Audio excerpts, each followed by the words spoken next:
Nous ne sommes pas à la fin, nous sommes au début d'une longue journée, une journée économique. Nous avons déjà une bonne journée politique et de défense, de sécurité entre les deux pays. Et nous, ce que nous avons fait ici, c'est un début d'une longue journée économique pour que nos secteurs privés puissent prendre davantage tout ce que les deux pays ont à offrir. Le premier objectif ici, c'était vraiment de créer une relation de proximité, une relation très proche entre les deux ministres, parce que c'est le degré juste au-dessous du degré de nos présidents. Nos présidents ont déjà montré qu'il y a une affinité entre les deux. Et maintenant, c'est le degré des ministres et aussi nous avons apporté des institutions publiques pour qu'eux-mêmes aussi puissent créer des liens pour que cette forêt ne se ferme pas, mais continue à se développer même sans notre participation directe. Le deuxième objectif, c'était de montrer le potentiel que nos économies ont, pas seulement nos économies, mais aussi pas seulement le potentiel réel déjà créé, mais aussi le potentiel pas encore créé, le potentiel naturel de nos ressources dans un cadre de complémentarité. Nous avons vu un engagement très intéressant du côté de la République démocratique du Congo, pas seulement du côté public, mais aussi du côté privé, société civile, et aussi partenaires internationaux. Nous avons vu ici quelques ambassades aussi. Et nous nous sommes rendus compte que nous sommes déjà un peu en retard pour tout ce que nous avons fait.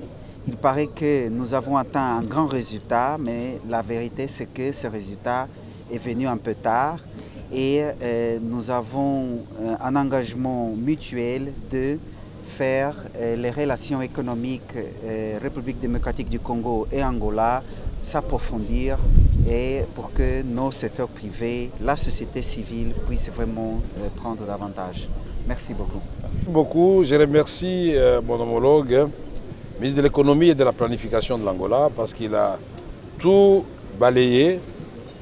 Après l'engagement de nos deux présidents respectifs, Félix Antoine Tshisekedi Tshilombo et Lourenço Joao de l'Angola, il revenait à nous, membres du gouvernement, qui avons la responsabilité de gérer le pays au quotidien, d'élaborer des politiques et de les mettre en place, de saisir cette proximité de nos chefs d'État pour réaliser ces forums, idée ingénieuse pour que les secteurs privés angolais et les secteurs privés congolais, les secteurs publics angolais et les secteurs publics congolais puissent s'interconnecter, se rapprocher davantage.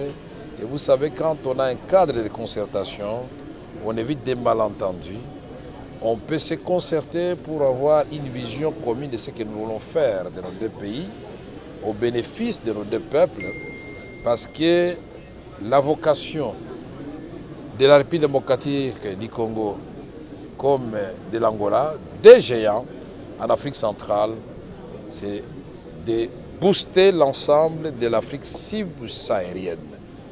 Nous sommes en train de causer du retard énorme à l'essor de l'Afrique en dessous du Sahara. Puisque quand vous regardez en Afrique du Sud, il y a déjà Johannesburg et toute l'Afrique australe gravite autour de ces géants. Quand vous regardez du côté de l'Afrique de l'Ouest, vous avez le Nigeria, la Côte d'Ivoire qui est en train de venir à grands pas et les autres pays rayonnent autour de ces grands géants. En Afrique de l'Est, vous voyez le Kenya avec tous les pays autour de ça. Donc ce que nous avons fait aujourd'hui, c'est un premier pas vers la réalisation d'un projet ambitieux, l'intégration de l'ensemble de l'Afrique centrale connecté à l'Afrique australe, à l'Afrique de l'Est, à l'Afrique de l'Ouest et à l'Afrique du Maghreb. En fait, nous allons réaliser la ZLECAF, la zone de libre-échange africaine. Ce que nous allons faire, ça s'est fait déjà, mais nous allons y mettre de l'ordre et donner des facilités. Les Angolais vont à Kinshasa, au Congo. Les Congolais vont à Luanda et en Angola. Mais il y a des fois où ça se passe dans des conditions qui ne sont pas régulières et qui sont suivies des mesures qui sont immédiatement inacceptables. Et nous avons parlé de tout cela pour que désormais, que les Congolais n'aient pas à chercher à passer par des voies clandestines ou l'Angolais par des voies clandestines, il peut désormais passer par des postes frontaliers établis que nous allons indiquer. Voilà pourquoi la présence des gouverneurs des provinces frontalières ici, c'est d'abord faciliter la circulation des personnes et de leurs biens. C'est-à-dire on vous donne les visas au poste frontalier. Vous ne passez pas à l'ambassade.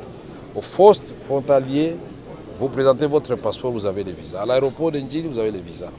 Mais comme l'a dit mon collègue, le communiqué final doit être finalement l'outil à la disposition de nos deux gouvernements pour que chaque gouvernement, en assignant les missions au ministère sectoriel, puisse traduire ces communiqués finalement en action. Et cela va appeler certainement que les deux pays puissent encore, au cours d'une commission mixte, adopter, comme l'a dit la jeune journaliste qui a posé la question tout à l'heure, que nous ayons des accords. Mais nous avons aussi dit, je ne veux pas les répéter davantage, quand vous regardez l'Angola et la République démocratique du Congo, c'est la même langue, au Congo central, dans le Kwango, dans le Kasaï, et de l'autre côté de l'Angola. Quand vous lisez l'histoire, bon, les Portugais avaient tenté d'abord de coloniser la République démocratique du Congo, mais Kimpavita et les autres les ont repoussés, mais ils ont dit, ah, nous prenons quand même repli en Angola. Mais ils ont divisé le royaume Congo, puisque ce royaume partait de la République démocratique du Congo jusqu'en Angola. Ils ont divisé, les autres sont venus diviser l'Empire Lunda, qui partait de la République démocratique du Congo jusqu'en Angola, jusqu'à chez nos voisins zambiens. Et tout cela, c'est ce que nous appelons des frontières artificielles.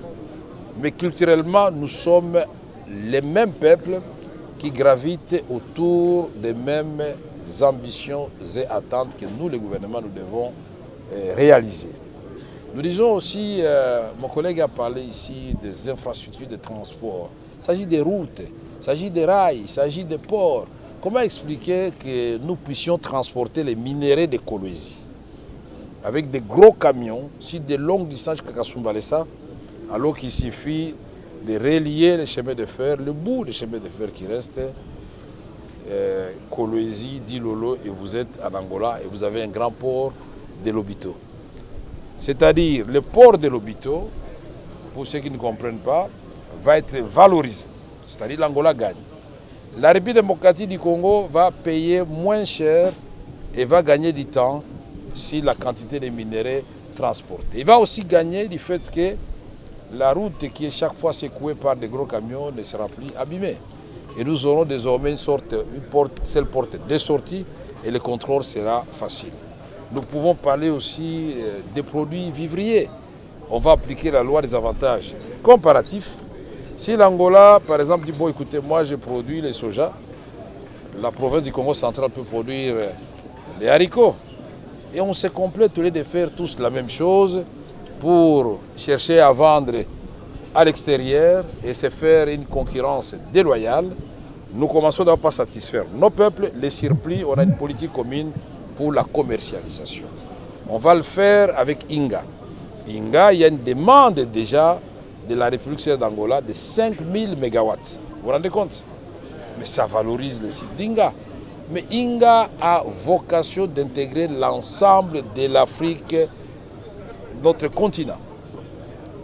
Inga, quand vous branchez sur le barrage d'Anchois en Égypte, nous donnons du courant à l'Asie du Sud-Est, à l'Europe méditerranéenne. L'Angola a du pétrole, mais nous allons chercher du pétrole à une autre quantité est certes insuffisante. Il y a une raffinerie qui est en train d'être construite, je crois, à Cabinda, Soyo, si je ne m'abuse. Mais le gouvernement angolais a dit si le gouvernement congolais veut prendre des actions dans ces raffineries-là, que le gouvernement congolais les fasse, puisqu'il s'agit de notre bien commun. Mais nous devons le faire, pas au détriment du Congo central, pas au détriment du Kasaï, pas au détriment du Kwango, pas au détriment du Lualaba et non plus pas au détriment de l'Angola. Voilà pourquoi nous avons dit un partenariat stratégique, mutuellement avantagé et partagé par les deux pays. C'est le point de départ, mesdames et messieurs de la presse. Peut-être qu'il faut prendre date. Quand on a commencé la construction de l'Europe, c'était deux pays à Maastricht, la France et l'Allemagne. Aujourd'hui, vous avez l'Angola et la République démocratique du Congo. Je ne suis pas un prophète, mais quand je me lance dans une bataille, on finit toujours par la gagner. L'Afrique va se relever et l'Afrique va aimer l'Afrique. L'Afrique va échanger avec l'Afrique. Obrigada.